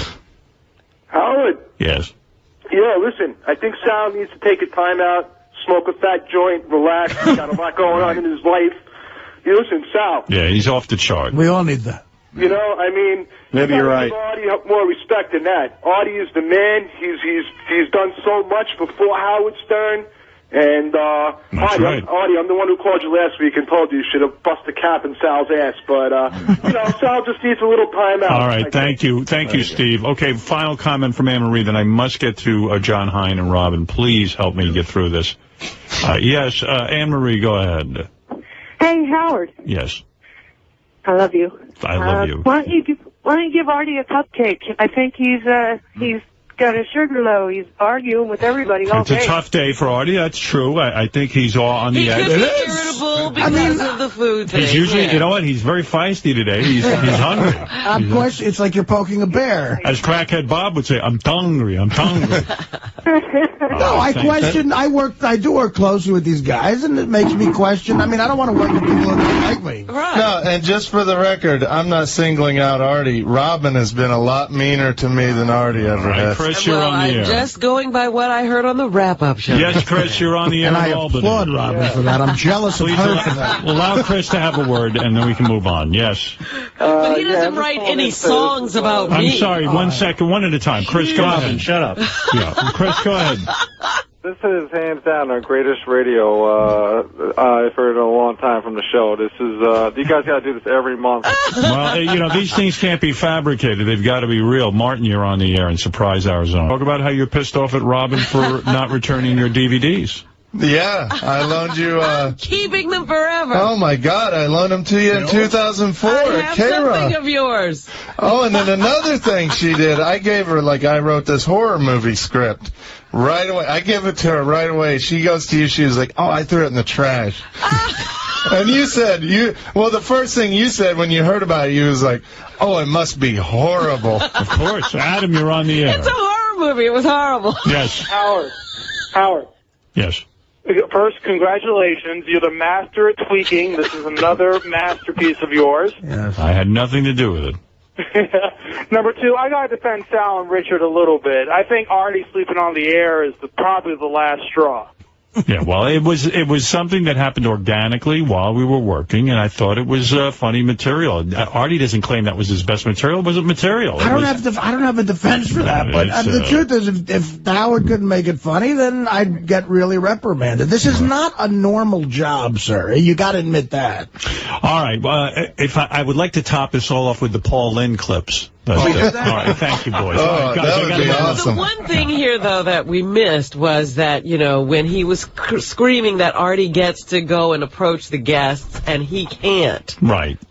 We went through this already, Robin. I think it was Will who said, don't you think Howard trusts Artie and Artie's judgment, and Artie's going to make something funny out of it, and he doesn't trust you, Sal? Yeah, right. That point is taken. I understand. All right, thank you. Good. Big thing that came over in the wrap-up show yesterday, just as a post. Oh, please, you're killing me. I got to get out of here. I'm so late. Listen to today's wrap-up show. I'll bring it up again. Bring it up again.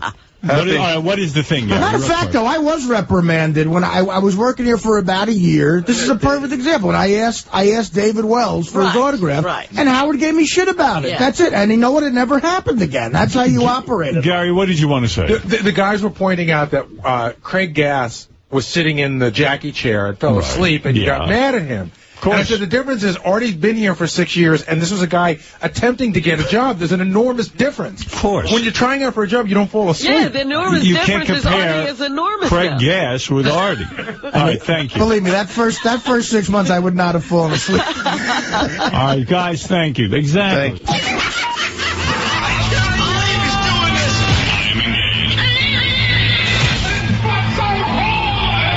The staff picks of 2007. Come on, the top Howard Stern Show moments of the year. Now presenting Gary's Picks.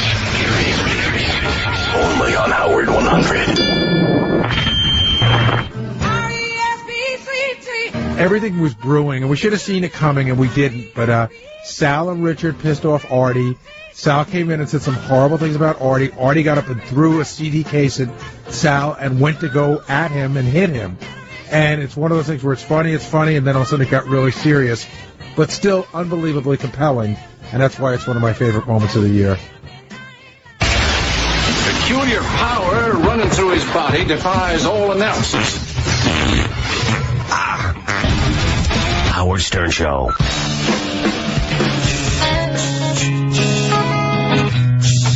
You know what song this is? Happened in the halls. I've never. Well, they stay in their room, and I walk around, and they're not to be found. I've never been in a feud this serious before. I really haven't. How do you feel? Do you feel like you want to make things better or fix everything up, or are you willing to have things be awkward? I don't like it to be awkward, and part of me is starting to think, like, it's all fun and new now, but it might start affecting the show. Oh, wow. Oh, no. Finally. Here's a man who refused to come in. Up until now, it's Sal Governal. Good morning, everybody. Did you have a statement to make, or are you going to hide behind JD's skirt? Oh, and Richard, too. And Richard, too. Uh-oh, there's a statement coming out of Richard and Sal. This is a new development. Howard 100 News is rushing to the scene. We're just doing this to avoid that awful wrap-up show. So. Anyway. And we have Robin to thank for us. She gave us a nice talk earlier. Yeah. There was a meeting between you and Robin? Yes. And at what point in the show did this occur? At a commercial break. About 2 hours ago. Yeah. Interesting. The one who wants you dead? And she agreed she would be our moderator for this. If you don't mind, Howard. Why would I agree to that? Well, no, just to make sure they get their statements out, because I thought they had some interesting things to say. All right, go ahead. Here's my statement. Thanks for waiting till 10:45 to do this. She came in and talked to us right before you did the Slash Cousin Brucey interview. You were so busy, we didn't want to interrupt. The thing is, here it is with Artie in a nutshell. Artie knows how I feel about him. And I know how Artie feels about me, and we do have a good relationship. What bothered me is me and Richard are very passionate, as you know, and insecure about our work on the show. We go nuts over it. We drive Gary crazy. We drive you, Howard, crazy. And we don't mind any of the jokes, any of the ball breaking, any of the raccoon references, any of the emotional friend, which I've said a million times is funny, and the roasts are great. What hurts us is that when Artie takes a jab at our work that we're passionate about the show, if he says that our jack and rods are redundant, if he calls us fifth graders, if he says any kid could do our prank calls, if he says we take an easy route by using cunt in calls, and he comes back and he says that Richard Christie is a hack comedian, we're just up-and-coming guys. And we respect and admire Artie, and we want to be a part of the family, and we would love his help. So I don't care about anything that you do, and I've laughed over everything you've done, and I applaud the ball breaking, but we are passionate about what we do for the Howard Stern Show, and that's where we feel we're being ribbed, and we're being kind of, jabbed at. And we're not mad. We're not mad at Artie. We're just get hurt when things get said. I listened to this. And this is a quote from you yesterday, Sal. I'll read it back to you. I know, but see, what you're doing is wait a second now. You said you're not mad, but let's find out. Yesterday, You said the following, and I'm just reading from a transcript. Right. I'm not putting anything in your mouth. You knew you. Well, they were stupid. You sucked on Mad TV. You sucked on the Norm Show. Beer League sucks shit. It's fucking terrible. It's a lot of projects to suck in. It was a flop. It was in 18 theaters and made $250,000 in America. I could shit that out of my ass. For you to tell me about comedy and what people tell me. Okay. No, that is a quote. That's so don't tell me you weren't mad. That's not true. Howard, I never said I wasn't mad. I just said it. So compared to Hold on, the movies you were in, Robin, a lot more moderate than that. Well, let us say this. Let me finish. What I talked about with them before was that all of the things they did yesterday only caused a big break. Mm-hmm. It didn't really express how they truly felt. It was lashing out in anger. And they really didn't say to you what they actually feel. So what happened was with Artie taking those digs at what we do, our work, not other stuff, which we don't have a problem with, it festered in us. And we said, we're not even going to deal with Artie anymore. We're not going to let him make fun of our calls and say they suck. Let him say all the shit he says about our work. And we'll just sit in the back and do the best that we can. And then it came to the breaking point where I came on the show and Artie said, you guys are glorified whack packers that won a contest. That was the straw that broke the camel's back. I was personally offended from a work perspective, not a personal one. And the only angle I could take back at Artie was diminishing his work as a professional. That was the only angle. I wasn't going to go beneath the belt. That wasn't my intent. My intent was like, hey, you keep knocking me. I'm breaking my ass every day. I'm passionate about what I do. I love what I do. Where can I go? I could say, well, I think you sucked on Mad TV and you sucked on Beer League. Is that true? No. But it was to a certain degree, maybe. But that was the angle. What is this? It's ridiculous. No, it's so phony. It's not phony at all. What is this? See, it's bullshit. No, and that's the truth, and that's the. But that's why we didn't come in earlier, because no matter what we say, we can't defend ourselves. You said all that stuff before I mentioned that you won a contest. Yes, you did. Tell me when.